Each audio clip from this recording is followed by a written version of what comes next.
প্রথমেই শিরোনাম, এবার সমন্বয়কদের ফাঁসি হবে নিশ্চিত। দেশ থেকে পালানোর কোনো সুযোগ নেই ডক্টর ইউনূসের, এই দেশেই তাকে ফাঁসিতে ঝুলানো হবে। এবার আগের চেয়ে দ্বিগুণ শক্তি নিয়ে দেশে ফিরতেছেন সাবেক প্রধানমন্ত্রী শেখ হাসিনা। আমার দৃষ্টিতে এবার যে নির্বাচন আয়োজন হতে যাচ্ছে সেই নির্বাচনের নাম আমরা দিতে পারি অন্ধকারের ভোট। শেখ হাসিনার সময় অপবাদ ছিল রাতের ভোট, তবে এবারের যে ভোটের আয়োজনের প্রেক্ষাপট আমরা দেখলাম এটা হয়ে যাচ্ছে অন্ধকারের ভোট। গতকালকে নির্বাচন কমিশনের ইস্যুতে আমার দেশ পত্রিকা সরকারের বা নির্বাচন কমিশনের যে নির্বাচন আয়োজনের প্ল্যান পরিকল্পনা, এটাকে আসলে কোনো স্পেসিফিক দলের জন্যই করা হচ্ছে, বিষয়টা কিন্তু এরকম প্রশ্ন তুলে দিবে। ডক্টর ইউনূস সারা পৃথিবীকে দেখানোর জন্য যে নির্বাচন আয়োজন করতে যাচ্ছিলেন সেই নির্বাচনে তিনি নিজেই প্রশ্নবিদ্ধ হয়ে যাবেন। প্রকাশ্যে জামাত ইসলামী ও এনসিপির মধ্যকার দূরত্ব। সাম্প্রতিক সময়ে নাহিদ ইসলামের মন্তব্যে দুই দলের সম্পর্কের এই ফাটল দেশের রাজনীতিতে নতুন আলোচনার জন্ম দিয়েছে। অন্তর্বর্তী সরকার আরো 1-2 বছর থাকবে, এই প্রসঙ্গটি নিয়ে আপনাদের সামনে এই মুহূর্তে কথা বলবো। হঠাৎ করে হয়তো অনেকে অবাক হচ্ছেন যে এনসিপির আহ্বায়ক নাহিদ ইসলামকে কঠিন জবাব দিয়েছে জামাত ইসলামী, আনুষ্ঠানিকভাবে ফরমালি। নাহিদরা ভেবেছিল যে কারো বুদ্ধিতে এআই অথবা অন্য কারো লিখে দেওয়া ইংরেজিতে পোস্ট দিয়ে বেঁচে যেতে পারবে, জামাতকে 2টা গালি দিয়ে একটু মানসিক সন্তুষ্টি অর্জন করতে পারবে। সুপ্রিয় দর্শক, আসসালামু আলাইকুম ওয়া রাহমাতুল্লাহ। আশা করি সবাই ভালো এবং সুস্থ আছেন। স্বাগত জানাচ্ছি আমাদের আরো একটি নতুন ভিডিওতে। সুপ্রিয় দর্শক, দেশ কোন দিকে যাচ্ছে আসলে?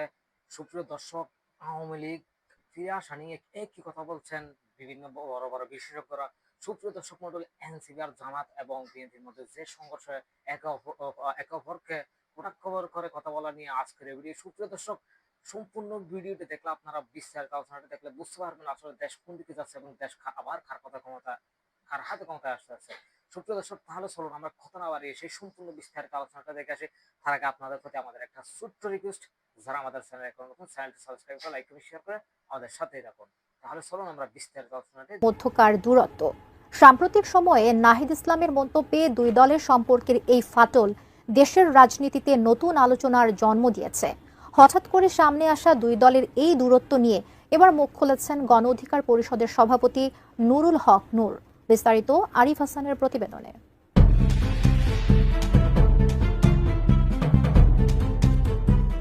5 আগস্টের নাটকীয় পালাবদলের মাধ্যমে নতুন সূচনা হয় দেশের রাজনীতির। দীর্ঘদিন ধরে কোণঠাসা হয়ে থাকা রাজনৈতিক দলগুলোর উপস্থিতিতে প্রাণ ফিরে পায় রাজনীতির মাঠ। জন্ম নেয় অভ্যুত্থানে নেতৃত্ব দেওয়া তরুণ শক্তিদের রাজনৈতিক দল এনসিপি।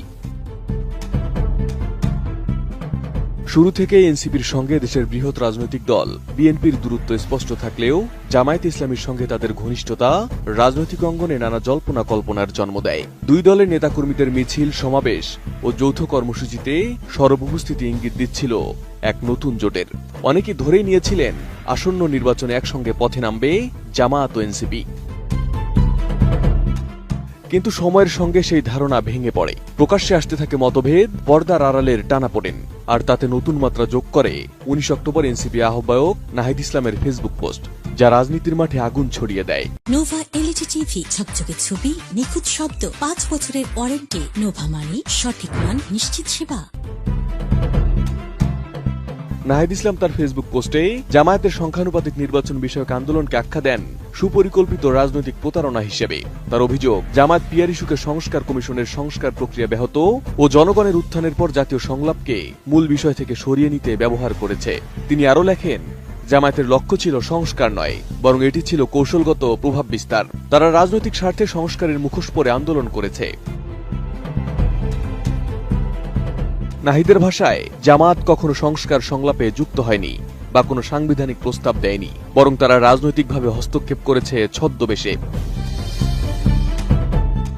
তার এই তীব্র সমালোচনার প্রতিক্রিয়া জানাতে দেরি করেনি জামায়াতের কেন্দ্রীয় নেতারা। সহকারী সেক্রেটারি জেনারেল এহসানুল মাহবুব জুবায়ের সাংবাদিকদের বলেন, দায়িত্বশীল জায়গা থেকে নাহিদ ইসলামের এমন মন্তব্য অগ্রহণযোগ্য ও অপ্রত্যাশিত। আরেক কেন্দ্রীয় নেতা হামিদুর রহমান আজাদ বলেন, আমরা চেয়েছিলাম দোষারোপের রাজনীতি থেকে বেরিয়ে আসতে, কিন্তু এনসিপির বক্তব্যে সেই পুরনো রাজনীতির গন্ধই পাওয়া যাচ্ছে। অন্যদিকে এই দ্বন্দ্ব নিয়ে মুখ খুলেছেন গণ অধিকার পরিষদের সভাপতি নুরুল হক নূর। এক টেলিভিশন টকশোতে তিনি বলেন, অন্তর্বর্তী সরকার গঠনের শুরু থেকেই জামায়াত ও এনসিপির মধ্যে ভালো রসায়ন ছিল। এনসিপি গঠন, জুলাই পদযাত্রা, সব ক্ষেত্রে জামায়াতের ভূমিকা ছিল গুরুত্বপূর্ণ। আবার ছাত্র নেতাদের কাজে লাগিয়ে প্রশাসনিক বড় বড় জায়গায় সুবিধা নিয়েছে জামায়াতও। এটা ঠিক যে গভর্নমেন্টের শুরু থেকে এই জামাত এবং এনসিপির একটা ভালো কেমিস্ট্রি ছিল, এবং এই দল গঠনে জামাত কিন্তু তার এই যে সংসদ ভবনে এখানে অনুষ্ঠান দিয়েছে, জনবল দিয়ে সহায়তা করেছে। ইভেন সমস্ত প্রোগ্রামেই এই যে জুলাই পদযাত্রা করলো সেখানেও। তবে তিনি দাবি করেন, জুলাই সনদকে কেন্দ্র করে দুই দলের মধ্যে মতানৈক্য তৈরি হয়। জামায়াতে ইসলামী পরিপক্ক দল, তারা নিশ্চয়ই এনসিপির পেছনে হাঁটবে না বলে মন্তব্য করেন তিনি। নূরের মতে, এনসিপিও তাদের ছাত্র সংগঠনের জনপ্রিয়তা কমে যাওয়ার অন্যতম কারণ জামাত শিবিরের সঙ্গে দূরত্ব তৈরি হওয়া। আর এই দূরত্বের ফলে দেশের কোনো বিশ্ববিদ্যালয়ের ছাত্র সংসদ নির্বাচনে তারা উল্লেখযোগ্য জয় পায়নি বলেও মন্তব্য করেন নুরুল হক। এই মুহূর্তে আপনাদের সামনে কথা বলতে এসে অন্তর্বর্তী সরকার আরো 1-2 বছর থাকবে, এই প্রসঙ্গটি নিয়ে আপনাদের সামনে এই মুহূর্তে কথা বলবো। হঠাৎ করে হয়তো অনেকে অবাক হচ্ছেন যে কি বলছেন তিনি। ইনি তো বলছেন যে সরকারের সময় শেষ হয়ে আসছে, সরকারের চারিদিকে অভ্যন্তরীণ আন্তর্জাতিকভাবে বেসামাল। হঠাৎ করে এখন কেন বলছেন যে অন্তর্বর্তী সরকার কেন থাকবে? আসলে এই কথাটি আমার নয়, একজন সাবেক সেনা প্রধান জেনারেল ইকবাল করিম ভুঁইয়া এমন একটি মন্তব্য করেছেন ফেসবুকে। গত কয়েকদিন যাবৎ ফেসবুকে তিনি ধারাবাহিকভাবে লেখালেখি করছেন।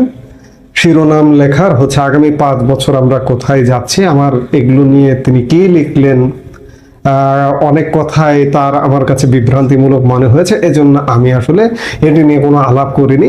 বাংলাদেশের গণমাধ্যম তার ফেসবুকে লেখা নিয়ে অবশ্য চর্চা করছে, কিন্তু আমার এগুলো নিয়ে কোনো আগ্রহই নেই। একজন সেনাপ্রধান বলেন যে অন্তর্বর্তী সরকার আরো 1-2 বছর থাকবে। আমাদের সেনাবাহিনীর বড় বড় জেনারেলরা এমন কথাও বলেন যে 4 দিনে ভারতের কলকাতা দখল করবে, কিংবা চীনের সাথে সমঝোতা করে 7 সিস্টার্স দখল নেওয়া যায় কিনা এমন চিন্তা ভাবনা করবার মতো জেনারেলও আমাদের আছে। তো সেই জায়গায় জেনারেল ইকবাল করিম ভুঁইয়া যে কথা বলছেন, আমি তার মতকে আমি সম্মান জানাই, কিন্তু তার মতের সাথে আমি একমত পোষণ করছি না। তিনি কেন এ কথা বলছেন আমরা সেটি একটু পড়ে নিই, তারপরে আবার আমরা আলাপে আসি। তিনি যে ধারাবাহিক লেখাটা লিখেছেন সেই লেখাটার আজকে তিনি শেষ অংশ, খুব সংক্ষিপ্ত সারি শেষ অংশ লিখেছেন, প্রকাশ করেছেন। তিনি 5 বছরের একটা পূর্বাভাস দিয়েছেন 3টা দৃশ্যপট দিয়ে তার লেখা। বর্তমান অন্তর্বর্তী সরকার আরো 1-2 বছর থাকবে, তারপর নির্বাচনে বিএনপি ক্ষমতায় আরোহণের সম্ভাবনা। বিএনপি পুরো মেয়াদ শেষ করতে পারবে কিনা তা নির্ভর করবে কিছুটা ভারত